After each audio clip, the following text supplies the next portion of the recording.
नमस्कार। आज मैं आपको राजा जानश्रुति और ऋषि रैकु की कहानी सुनाऊंगा। इस कहानी का वर्णन छांद योग्य उपनिषद के चतुर्थ अध्याय में मिलता है। प्राचीन काल में राजा जानश्रुति पौत्रायण का शासन चहुं ओर फैला हुआ था। वे केवल एक शक्तिशाली शासक ही नहीं, बल्कि अत्यंत उदार हृदय के व्यक्ति थे। उनके राज्य में कोई भी द्वार से खाली हाथ नहीं लौटता था। राजा ने अपने राज्य के हर कोने में विशाल अन्नशालाएं और विश्राम गृह बनवा रखे थे। उनका आदेश था कि मार्ग से गुजरने वाला हर यात्री, साधु और निर्धन व्यक्ति वहां भोजन और आश्रय प्राप्त करे। राजा स्वयं भी प्रतिदिन स्वर्ण मुद्राओं, वस्त्रों और गायों का दान करते थे। लोग दूर दूर से उनके दर्शन के लिए आते और उनकी प्रशंसा में कहते, महाराज, आपके समान दानी तो इस पृथ्वी पर कोई ना कभी हुआ और ना ही कभी होगा। धीरे धीरे इन प्रशंसाओं ने राजा के अंतर मन में एक अदृश्य स्थान बना लिया। जब हम बार बार अपनी अच्छाई के बारे में सुनते हैं, तो अनजाने में वह पुण्य अहंकार का रूप ले लेता है। राजा जानश्रुति के साथ भी यही हुआ। वे सोचने लगे कि उनके पुण्य के प्रताप से ही सूर्य तप रहा है और वायु चल रही है। उनके मन में यह भाव सदृढ़ हो गया कि वे इस युग के सबसे बड़े धर्मात्मा हैं। यह अहंकार इतना सूक्ष्म था कि बाहर से वे विनम्र दिखते थे, परंतु भीतर ही भीतर वे अपनी महानता के प्रति आश्वस्त थे। ब्रह्मांड की शक्तियां जानती थीं कि राजा एक श्रेष्ठ आत्मा है, परंतु यह अहंकार उनके मोक्ष में बाधा बन रहा था। एक शांत चांदनी रात में राजा अपने महल की सबसे ऊंची छत पर शीतल वायु का आनंद ले रहे थे। तभी आकाश मार्ग से कुछ दिव्य हंसों की टोली गुजरी। ये साधारण हंस नहीं थे, बल्कि राजा को सत्य का बोध कराने आए ऋषि थे। आगे उड़ रहे हंस ने पीछे वाले हंस से कहा, अरे मित्र, नीचे देखो, राजा जानश्रुति का तेज कितना प्रखर है। संभल कर उड़ो, कहीं तुम इनके पुण्यों की अग्नि में जल ना जाओ। दूसरे हंस ने एक ऐसी बात कही जिसने राजा के अस्तित्व को हिला दिया। दूसरा हंस तिरस्कार भाव से बोला, अरे, तुम इस राजा की बात तो ऐसे कर रहे हो जैसे यह कोई सगयुवन रैक्व अर्थात गाड़ी वाला रैक्व ऋषि हो। क्या इस राजा का पुण्य उस ऋषि के समान है? इस राजा का दान तो केवल देने का अहंकार है, जबकि ऋषि रैक्व के पास वह ज्ञान है जिसमें ब्रह्मांड का समस्त पुण्य स्वयं ही समाहित हो जाता है। राजा ने जब यह सुना, तो उनका हृदय कांप उठा। उन्हें पहली बार आभास हुआ कि उनकी विशाल अन्नशालाएं, स्वर्ण दान और प्रशंसाएं उस गाड़ी वाले ऋषि के ज्ञान के सामने तुच्छ हैं। उस रात राजा सो ना सके। उनकी आंखों से नींद ओझल हो गई और वे बार बार एक ही प्रश्न सोचने लगे, वह ऋषि रैक्व कौन है और उसका वह ज्ञान क्या है जिसके सामने मेरा राजसी दान भी फीका पड़ गया। हंसों के संवाद ने राजा जानश्रुति को यह सोचने पर विवश कर दिया कि उनका वैभव और दान उस अज्ञात गाड़ी वाले ऋषि रैक्व के सामने कुछ भी नहीं है। सूर्योदय होते ही राजा ने अपने सबसे विश्वास पात्र और बुद्धिमान सारथी को बुलाया। राजा ने सारथी से कहा, हे भद्र, जाओ और उस महापुरुष को खोजो जिसे लोग सयुगवन रैक अर्थात गाड़ी वाला रैक ऋषि कहते हैं। वे जहां कहीं भी हो, उन्हें यहां सम्मान पूर्वक लाने का प्रबंध करो। सारथी राजा की व्याकुलता समझ गया और तुरंत ही खोज पर निकल पड़ा। सारथी सबसे पहले उन स्थानों पर गया जहां बड़े बड़े विद्वान और ऋषि निवास करते थे। वह पवित्र नदियों के तट पर बने आश्रमों में गया, हिमालय की कंदराओं में पहुंचा और बड़े बड़े नगरों के पंडितों से मिला। उसने हर जगह केवल एक ही प्रश्न पूछा, क्या आपने गाड़ी वाले ऋषि रैको के बारे में सुना है? किंतु कहीं से कोई सकारात्मक उत्तर नहीं मिला। लोग कहते, हमने बड़े बड़े तपस्वियों के नाम सुने हैं, पर यह गाड़ी वाला ऋषि कौन है? सारथी थककर हारने लगा। उसे लगा कि शायद वे हंस कोई माया थे, या फिर ऐसा कोई व्यक्ति अस्तित्व में ही नहीं है।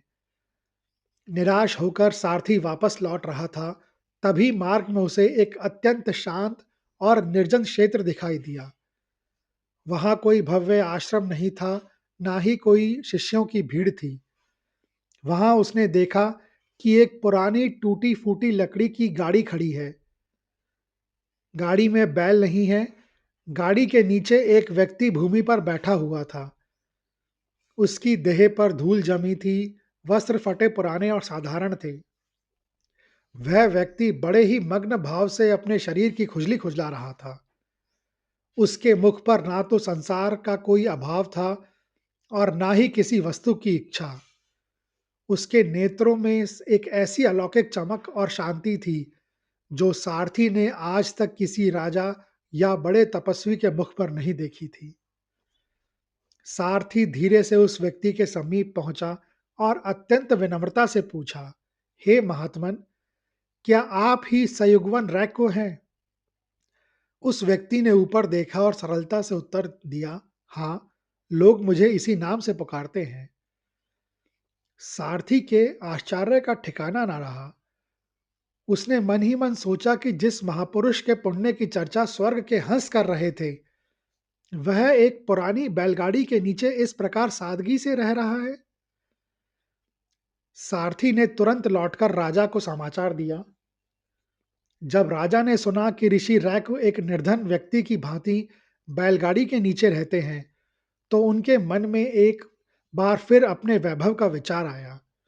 उन्होंने सोचा कि यदि वे ऋषि इतने साधारण हैं, तो वे अवश्य ही उपहार देखकर प्रसन्न हो जाएंगे। राजा ने भारी मात्रा में स्वर्ण, गायें और बहुमूल्य रत्न एकत्रित किए और स्वयं ऋषि के दर्शन हेतु निकल पड़े। जब राजा का काफिला उस निर्जन स्थान पर पहुंचा जहां ऋषि रैको अपनी पुरानी गाड़ी के नीचे विश्राम कर रहे थे, तो वहां का वातावरण एकदम बदल गया। एक ओर स्वर्ण और वैभव की चमक थी, तो दूसरी ओर एक फकीर की निश्चिंतता। राजा जानश्रुति रथ से उतरे और ऋषि के चरणों में दंडवत प्रणाम किया। उन्होंने बड़े गर्व और विनम्रता से के मिश्रण के साथ अ, अपनी भेंट उनके सम्मुख रख दी। राजा ने हाथ जोड़कर कहा, हे महान ऋषि, मैं राजा जानश्रुति हूँ। आपकी कीर्ति सुनकर मैं यहाँ आया हूँ। कृपया मेरी इन अल्प भेंटों को स्वीकार करें। बदले में मैं आपसे केवल उस परम ज्ञान की भिक्षा चाहता हूँ जिसकी चर्चा देवता भी करते हैं। ऋषि रैक्व ने ना तो स्वर्ण को देखा, ना ही गायों की ओर दृष्टि डाली। वे पूर्ववत अपनी गाड़ी के नीचे बैठे रहे। उनके मुख पर एक रहस्यमयी मुस्कान आई जो तिरस्कार और करुणा का मिश्रण थी। उन्होंने राजा की आंखों में आंखें डालकर कहा, अरे ओ शूद्र, ये गाय और स्वर्ण हार अपने पास ही रख। इस रथ को भी अपने साथ ले जा। मुझे इनकी कोई आवश्यकता नहीं है। यह सुनकर राजा स्तब्ध रह गए। पूरे आर्यवर्त में किसी की इतनी शक्ति नहीं थी कि राजा जानश्रुति को शूद्र कहे या उनके उपहारों को इस तरह ठुकरा दे। यहाँ शूद्र शब्द का अर्थ किसी जाति से नहीं था। ऋषि ने राजा को संबोधित करते हुए बताया कि जो व्यक्ति शोक में डूबा हो और ज्ञान को भौतिक वस्तु मानकर उसका क्रय विक्रय करना चाहता हो, वह मानसिक रूप से अभी बहुत संकुचित है। ऋषि रैकु के इन कठोर शब्दों ने राजा के अहंकार की दीवार को ढहा दिया। राजा को समझ आ गया कि वे जिसे अपनी दानवीरता समझ रहे थे, ऋषि की दृष्टि में वह केवल एक व्यापार था। वे ज्ञान को खरीदने आए थे, सीखने नहीं। ऋषि ने स्पष्ट कर दिया कि जब तक मन में यह भाव रहेगा कि मेरे पास देने को कुछ है, तब तक प्राप्त करने की पात्रता विकसित नहीं होती। राजा बिना कुछ कहे अपना मस्तक झुकाए वापस लौट गए। उनके हृदय में अब उपहारों की चमक नहीं, बल्कि अपने भीतर की शून्यता का बोध था। राजा जानश्रुति ने प्रथम भेंट में मिली अस्वीकारता को अपमान के रूप में नहीं, बल्कि एक चुनौती के रूप में लिया। उन्होंने समझ लिया कि सत्य का मार्ग स्वर्ण मुद्राओं से नहीं, बल्कि स्वयं के रूपांतरण से प्रशस्त होता है। राजा पुनः ऋषि रैक्व के पास पहुंचे, परंतु इस बार उनके साथ और भी अधिक गायें, उपहार इत्यादि थे, परंतु सबसे महत्वपूर्ण परिवर्तन उनके भाव में था। वे अब एक दाता बनकर नहीं, बल्कि एक याचक और शिष्य बनकर गए थे। राजा ने ऋषि के चरणों में गिरकर अत्यंत विनम्र स्वर में कहा, हे भगवान, मैं जान चुका हूं कि मेरा धन और वैभव आपके ज्ञान के सम्मुख धूल के समान है। मैं यह सब आपकी सेवा के लिए लाया हूं। यदि आप मुझे अपना शिष्य स्वीकार कर लें, तो मेरा जीवन धन्य हो जाएगा। मैं पात्रता सिद्ध करने के लिए आपकी हर आज्ञा का पालन करने को तत्पर हूं। राजा की आंखों में इस बार सच्चा वैराग्य और जिज्ञासा देखकर ऋषि रैकू का हृदय पसीज गया। उन्होंने देखा कि राजा का वह सूक्ष्म अहंकार अब गल चुका है। ऋषि ने राजा को पास बिठाया और बोले, हे राजन, अब तुम वास्तव में सुनने के अधिकारी बने हो। ज्ञान केवल उसे ही मिलता है जो स्वयं को रिक्त कर लेता है। ऋषि रैक्व ने तब राजा जानश्रुति को महान संवर्ग विद्या का उपदेश दिया। ऋषि ने प्रकृति और अध्यात्म के अंतर संबंधों को समझाते हुए कहा कि प्रकृति में वायु ही संवर्ग है। जब अग्नि शांत होती है, तो वह वायु में विलीन होती है। सूर्य जब अस्त होता है और चंद्रमा जब छिपता है, तो उनका तेज वायु के प्रभाव से ही में ही समाहित होता है। जल जब वाष्प बनकर सूखता है, तब भी वह वायु में ही लय होता है। मनुष्य में प्राण ही संवर्ग है। जब मनुष्य निद्रा में होता है, तब उसकी वाणी, दृष्टि, श्रवण शक्ति और मन सब प्राण में ही विलीन हो जाते हैं। प्राण ही वह सूत्र है जो मृत्यु के समय भी शेष रहता है।